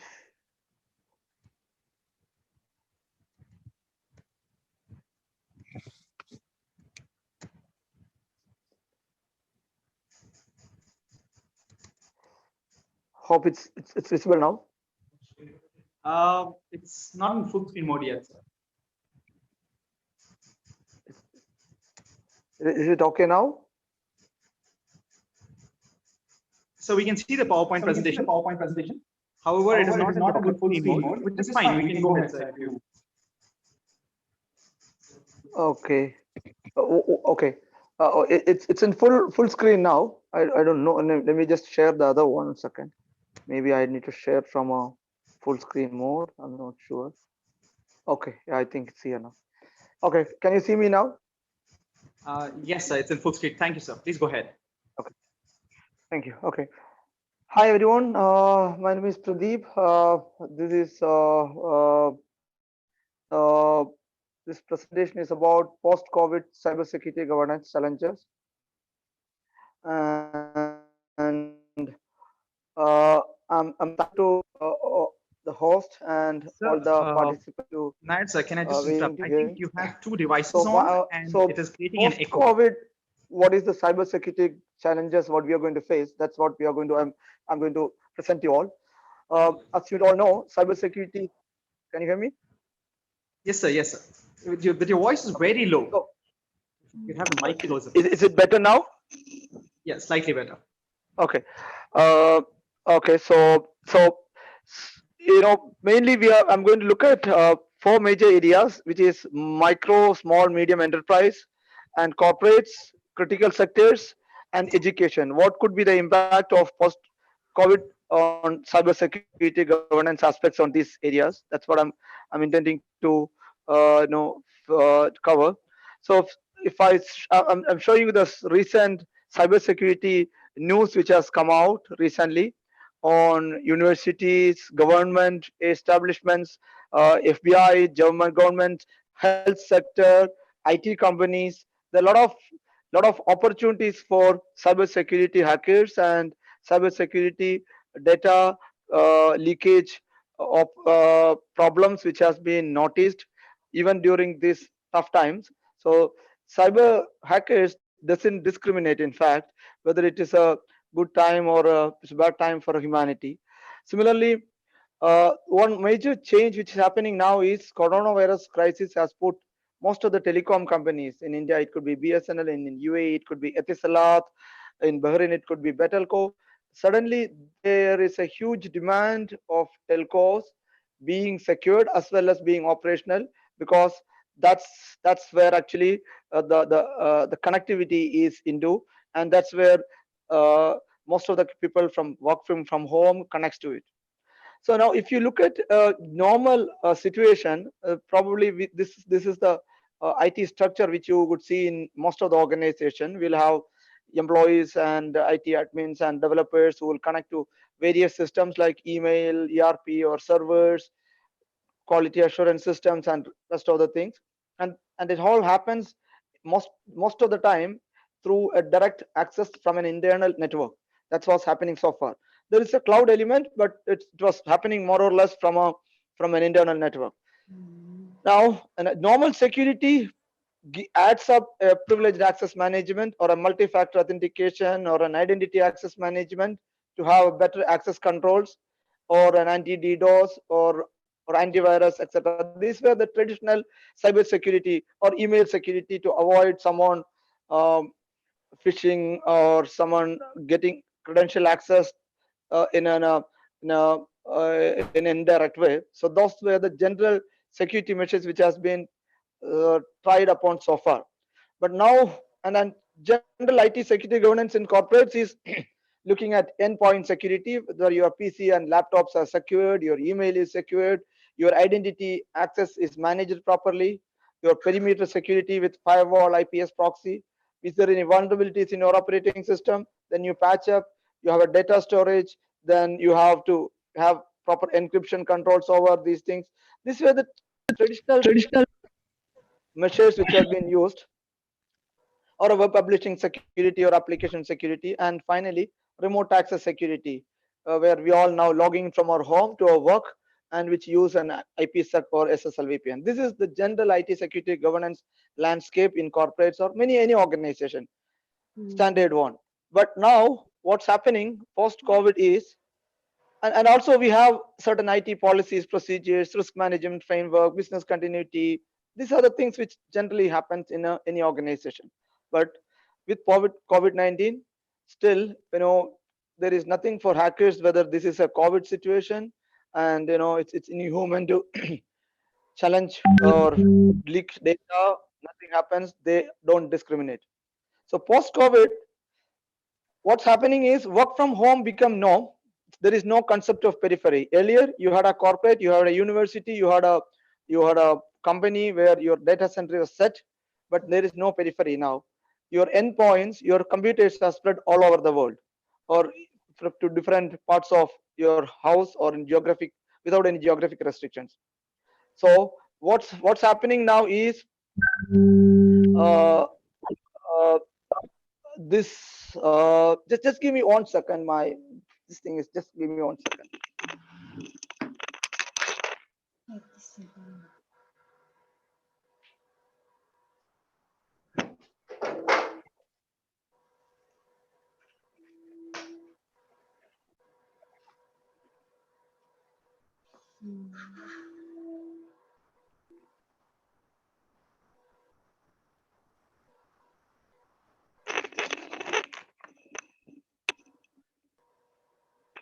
I'm sorry for the trouble.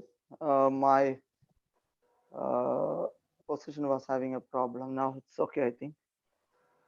Hope you all can see me. Okay. So work from home is becoming norm. No periphery. Mobility versus network periphery is going to be a real concern, because earlier you had a network, but now everybody is going to be mobile. Your mobile application security is going to be predominant. from a traditional antivirus, people will move to EDR, which is behavioral based detection. The earlier times, most Hello? of the antivirus signatures were updated based on signatures. Now it's going to be behavior based detection. And this is the most important piece which is going to happen. Data centers are moving to cloud. Whether you like it or not, most of us will be forced to move to cloud. And there is a myth that cloud security is not good. And if I'm keeping data on my data center, it is good, which is debatable. But with COVID situation, people will be forced to migrate to cloud and use the expertise of scalability or elasticity of cloud. With 50 or 20 or 100 clicks, you can establish a data center. You don't need to wait for 1 year to establish a data center, which is going to be a game changer for most of the organizations, most of the startups, most of the initiatives. You don't need to spend time on IT. Someone else hosts your data. Now the question is whether my data, if I hope it will be secure if it is in my premise, but it will not be secure in someone's premise. This is what actually we all think. But if you really look at it, your data is in not just in your hand. If you work on an Microsoft operating system or an Apple Macintosh operating system, you one way or other way, the vendor has got all access to your data. Your antivirus vendor has got all access to your data, even without an encryption to a kernel. So there's nothing much actually if you run an operating system of server on Microsoft Windows or give your data in Microsoft Cloud. Really, it doesn't matter. Actually, they have both access to your data if they want to have it. So this is going to be a game changer. Most of the people are going to move to cloud because they don't want to take the headache of cloud hosting it internally and take the challenges of cybersecurity. So they will offshore it to a cloud provider who can do a security much better than what we all do. Another one is on email security is going to be more very specific, because what's going to happen is most of the attacks is going to be based on phishing or data stealing through an email. Clicking by a mouse click, they can access your data. You would have heard a lot about Zoom and now, and it's nothing to do with Zoom. Actually, it's more of that Zoom's chat session only can be hacked, and it's need a sophisticated tools and techniques. Finally, only if you're going to use such platforms for extremely confidential discussions or classified information, then it could be probably we need to consider those things. But otherwise, for me, I don't consider these platforms are extremely susceptible. Now, the moment you give your access to in your mobile and a new application, it asks whether I want to access your pictures, I want to access your contacts, and you give all yes, I allow. And you are standing in front of internet without any what do I say, like it's without much of guarding. So the moment you have a mobile connection in today's world, you are susceptible to attacks, or your data is leakable. So it doesn't matter whether Zoom has got one vulnerability or someone else has got 10 vulnerability. Really, it doesn't matter. There is a saying goes saying that Google knows more about you than what you know about yourself. How many of you know which all places you visited last year? You may not know. Most of you may not know this. So, but Google remembers that it very clearly remembers where all you went last time. What's your good habit? Where all you are you have purchased? What all you searched? What's your habitual understandings and behavioral patterns, etc. So your data privacy is also going to be more stringent nowadays. So how it will turn out to be, your VPN security for organization need to be more secure. Your intrusion prevention capability has to be more modified. Cloud access security brokerage, which is coming up like an industrial standard. The more people move towards a cloud platform, your access has to be controlled in a better way. And it is going to be a zero trust network. The moment you work from home, you're trusting someone not physically in your office, and we don't know whether that family members also have got the same access to your research data of a university, or a high potential grid lines operation manager may have some confidential information in their laptops, probably it may be accessible to one of your cousin or a friend or someone. So there is, you need, we all are moving towards a zero trust network, which was more like, was talked as a fascination, but now it's becoming a more of a reality. And so new frameworks has to be established. The old ISO, NISA frameworks may not work for us for long run because situation has changed. And another area is business contingency plan. Few years back or months back, when we talk about business contingency planning, people won't take it very seriously. What contingency mean? When we have unnecessary discussions for hours and hours for something which doesn't happen. Now we have a reality now. So we have a COVID situation where IT helps everyone to work from home, and business contingency plans are actually cannot be invoked without an IT remedy. So what is your recovery time objective? What is your recovery point objective in case of a disaster? These things need careful consideration during a post-COVID or during an potential cyber attack. How do you respond? Because you don't have people working in office. So how do you respond in such situation? Earlier, people used to, or officers used to make a contingency site, but there is no more contingency site now. Your contingency sites are spread across multiple homes. So these are the challenges, how IT security governance will rephrase their frameworks in future. We need to really work out and see. So these are the things which most likely is going to push us towards, and my gut feeling is that we all will move towards cloud, because that being the next available source of data for everyone. And on an important point I have left is about data privacy. You may know that GPDR, which comes in European Union and UK, and these stringent data privacy laws are giving more value to people's privacy, whether even your name or your age, your date of birth, your gender are even considered as a private information. So how do you keep this information in university, or how do you keep it in this information in a company? How do you use this information when you serve someone as a customer? This really matters. So you can't ignore, like earlier, I'm just running a small industry and it doesn't matter what I have got only 10,000 customers. I just keep their Aadhaar card or whatever information stored in my these things when I'm enrolling them. You have a great responsibility to keep your customers' data. Otherwise, it's going to be a legal problem, and there are heavy fines has been imposed on organizations which doesn't keep the data privacy in detail, especially hospitals, like patient records. There are different statutory and law, legal and governance requirements which necessitates that such personal data has been secured and encrypted and safely stored.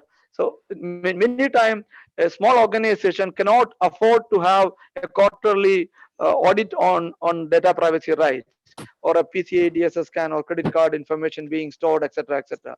So this is where cloud security become more prominent, where with one click you may be able to do a ISO 27001 scan, what's happening on my network.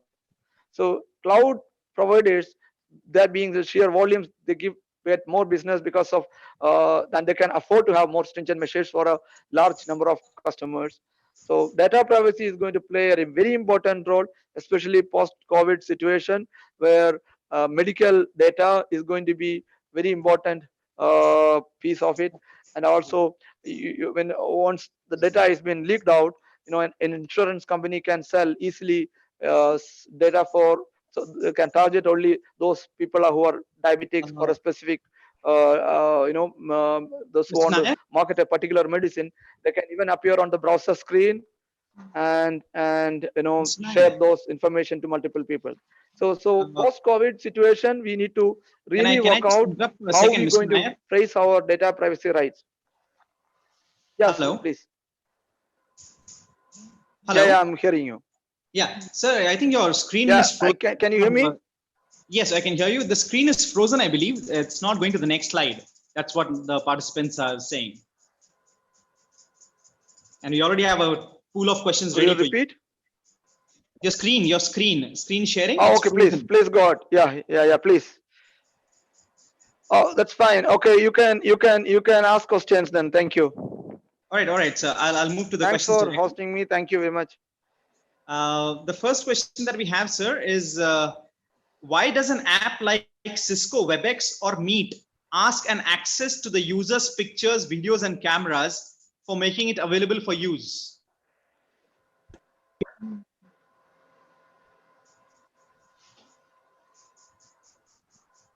Mr. Nair, did you get my question? I'm unable to hear you. Your voice is breaking. Could you repeat? Yes, I will repeat it for you, sir. Why does an app like Cisco, WebEx, or Meet ask an access to the user's gallery? Okay, I haven't checked this, but there is all depends upon the vendor. Those vendors which go with specific privacy rights, they're bound with certain laws like GPDR where they are operated. It depends. So if your Cisco WebEx is hosted from Dublin, for example, in UK, the GPDR laws applies to them, and they will be very careful to ask such questions. And even if they ask and collect the information, they have got a heavy law to keep those information encrypted. I haven't seen these specific vendors whether they are asking such data, but such data access are going to get restricted in future. And every country, I don't know about India specifically, but most of the countries are coming up with such data privacy rights, which will be enforced in most of the vendors. And if recently there was a British Airways or some, they have got a huge fines related to this. So it depends upon each vendor and how do they handle data. And the moment you accept shareware software, we all doesn't read the terms and conditions. So these terms and conditions allows us to give abundant access to our data. And most of the time, because of our hurry or because of we wanted to enjoy these platforms, we just go and accept these things. We don't know the hidden issues what we may have faced tomorrow for these things. All these data are being sold indirectly or directly to and it all goes to business analytics where targeted customer, when you think about buying a shoes, when you open the browser, you get a shoes advertised in front of you. How that happens? So there are analytics software which crawls and goes to each of your browser habits and reveal information to some other vendors so that they make money out of it. So I don't know about Cisco WebEx platform, but maybe you, by accepting Cisco WebEx, probably you may have a better kernel access already provided to them. That could be one of the reasons. Right, sir. The next question that we have is with the demand of IT in education, in the current situation, do you think that there are chances of students' data to be leaked or misused? Also, sir, there is a continuation question with that regarding Zoom, the security of Zoom. So if you could throw some light on these 2 points.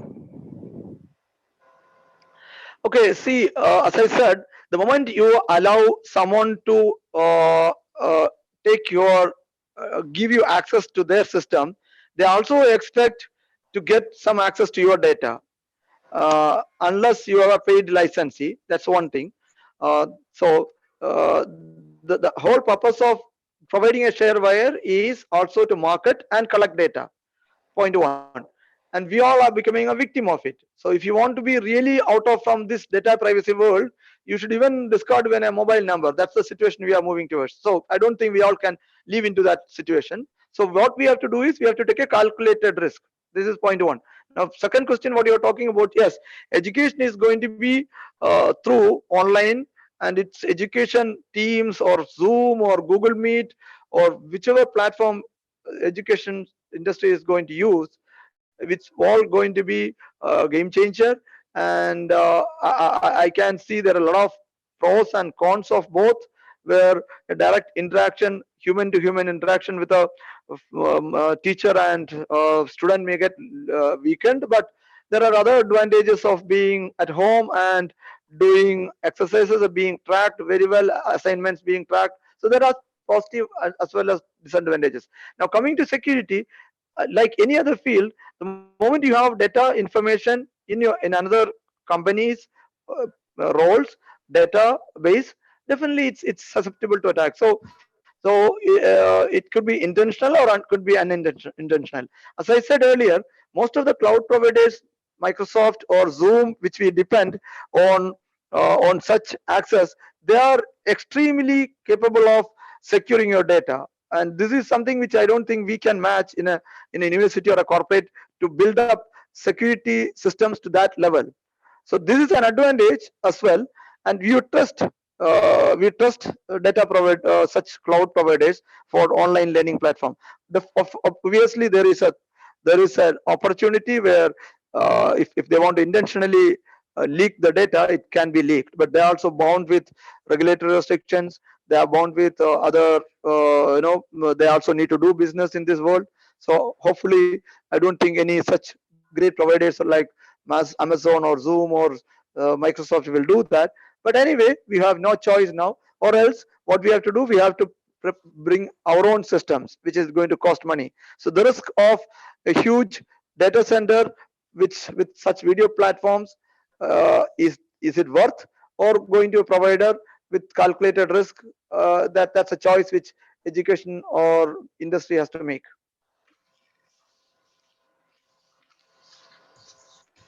Right. Thank you so much, Mr. Nair. That was wonderful of you, and you really handled the questions very nicely, and you've given an elaborate explanation of how we should be careful with this change in our lifestyle, the electronic change in our lifestyle. Before I request for the proposal of vote of thanks, I would like to remind all the attendees who are on Zoom that we will be having a photo session soon, and we will be needing you to turn on your cameras at that point of time. So I suggest you get ready for the photo shoot, and we will be having that group photo very soon, right? We will be asking you to turn on your screens at that point of time. Until then, you can keep your screens off, your cameras off. We'll ask you to turn on your camera a little later. I now request Dr. Arun Gaikwad, Professor and Head, Department of Commerce, SB Arts, DJM Commerce, and BNS Science College, to kindly propose the vote of thanks. Dr. Gaikwad? Yes, you hear me? Yes, okay. Sir, we can hear you. Good evening, everyone. I'm honored to have the opportunity to give the vote of thanks on this special occasion, one-day international webinar on post-COVID-19 lockdown, opportunities and challenges for education. And this webinar, jointly organized by the Poona College of Arts, Science and Commerce, Pune Camp, Pune, Maharashtra, IQAC department, as well as the Department of Commerce PG Research Center, the Department of BBA and BBA CA. And again, another academic partner, DPM Sri Mallikarjun and Sri Chetan Manju Desai College, Goa. And the Department of Commerce, Sangamner Nagarpalika Arts, DJ Malpani Commerce, and BN Sada Science College, Sangamner, Maharashtra. Honorable today's keynote speaker, Mr. Javed Ali, the resource person, Mrs. Sonali Sinha Roy, Professor Manida Vandechoran, and the Pradeep Krishnam Nair, my friend and philosopher and guide, Principal Anwar Sheikh, then the Manoj Kamath, the organizing team, and the participant from the 13 countries. I would like to thank the today's keynote speaker and resource person. They accepted our invitation without any hesitation. Keynote address given by Mr. Javed Ali, KSA, with the topic post-COVID-19 lockdown, economic, socio-psychological challenges globally. The way in which he explained this topic was extraordinary and with the statistical data. The resource person, Mrs. Sonali Sinha Roy, basically from Turkey. The topic, that is the assimilation of an economics and humanitarian approach to the post-COVID-19 lockdown. The nice presentation and very informative session delivered by the today's speaker, that is Sonali Roy. The another speaker, Dr. Vanida Vaddikundanan, Bangkok. The topic, the global trade impact on coronavirus, when it will COVID-19 end. The another and very informative session of Mr. Pradeep Krishnan Nair, the Assistant Director, University of Sharjah, the topic which is very recent and important topic in this scenario, that is the cybersecurity challenges post-COVID world. The resource person were gave very informative information, and all speaker grace this today's webinar. I'm also thankful the main pillar of organizing such a webinar, Principal Altab Anwar Sheikh, and the academic partner, Principal Dr. Manoj Kamath, Goa, and our Principal Dr. K.K. Deshmukh, Sangamner College. The special thanks to the organizing and the technical team, Dr. Nasim Khan, HOD, Department of Commerce, Mr. Akbar Sayed, Mr. Mohammad Fazal. I would like to thank all the participants and stay home, stay safe. Thank you. Thank you. Yes, sir. Yes, thank you, Dr. Gaikwad. Yes, sir. I would now request all the participants to kindly turn on their cameras for a wonderful group photo. We will be having a group photo here. It'll take a few minutes because we have 37 screens. We've got almost 1,000 participants on Zoom as of now, and another 300 to 400 participants who are on YouTube. So it'll take a few minutes for us to click pictures. I request all of you to please turn on your cameras and give us a nice, beautiful smile so that we can click a wonderful picture and it'll be shared with all of you on the television.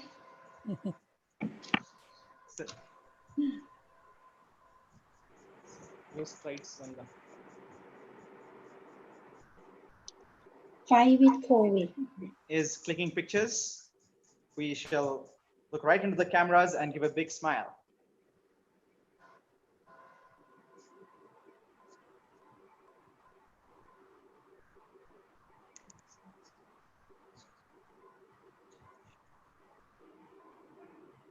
Yay. So nice. Fight with COVID. Yes. Fight with COVID. COVID-19.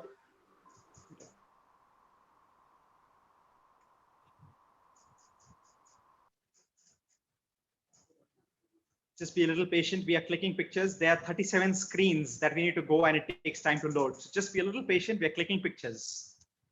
We don't want to miss any one of you. We want all of you to be there in our photos.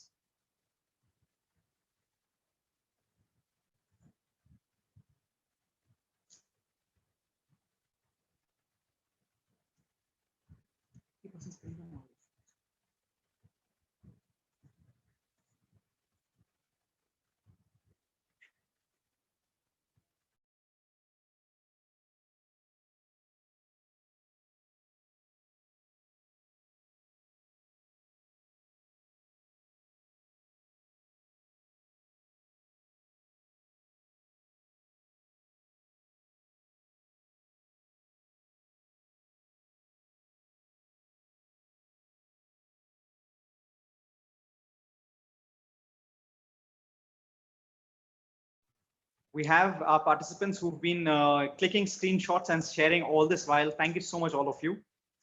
You've been a wonderful audience. You've all been wonderful. A few important announcements that I'd like to make here. One is that a feedback link has been shared with you. Kindly fill the feedback in the next 15 to 20 minutes, as this will be the basis of your certificate. I request you to kindly fill up the feedback without fail immediately after this, after we exit this meeting. The feedback link has already been shared on YouTube in comment section, and it has also been shared on Zoom. It has also been shared on the Telegram group if you're there in the group. So please make sure you fill the feedback form, and in the next 15 to 20 minutes after we conclude, I now request all of you to kindly stand up as we will be playing the Indian national anthem, with which we will be concluding this international webinar. I request all of you to kindly rise in your own places. Please stand up for the Indian national anthem.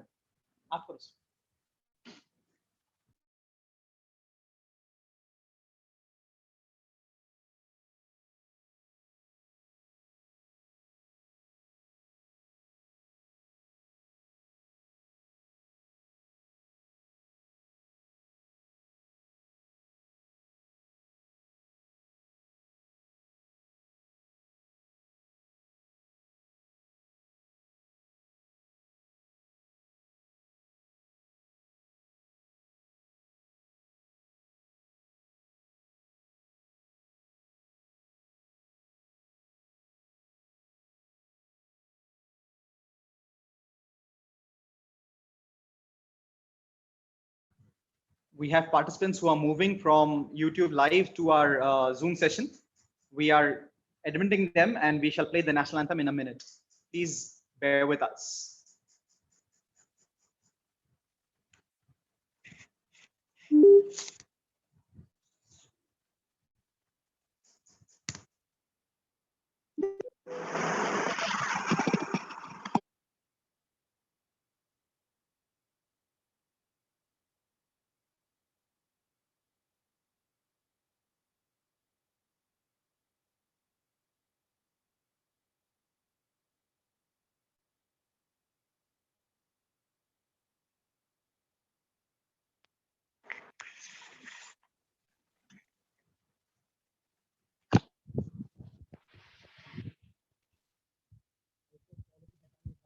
National anthem.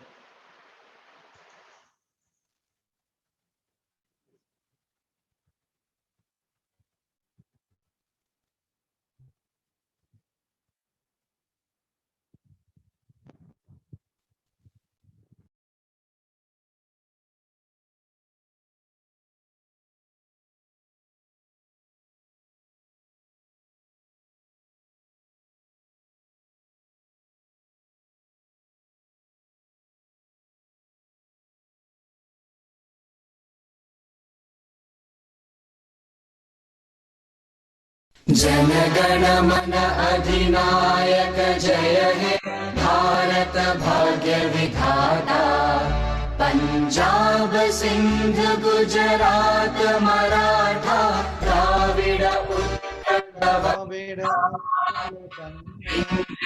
Himachal Yamuna Ganga उच्चल जलधि तरंगा तव शुभ नामे जागे तव शुभ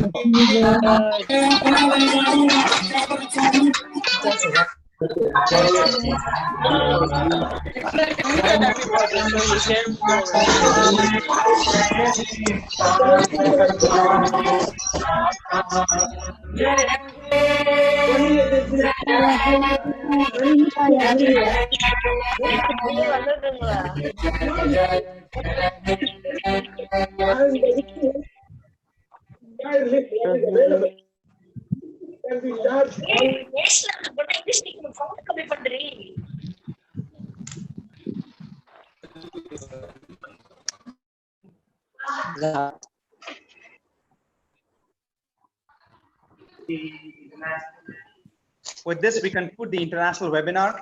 Thank you so much. You've been a very supportive audience. I thank you, all of you, for being here and turning up in huge numbers and making this international webinar a grand success. Thank you, one and all. Please make sure you fill back. No, sir. Chat में अपने काम करना.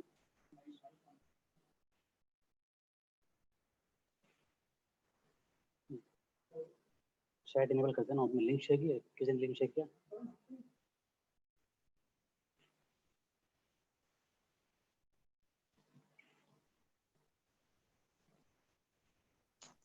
We are sharing the link once again on the chat and also in your in the YouTube chat. Kindly fill the same.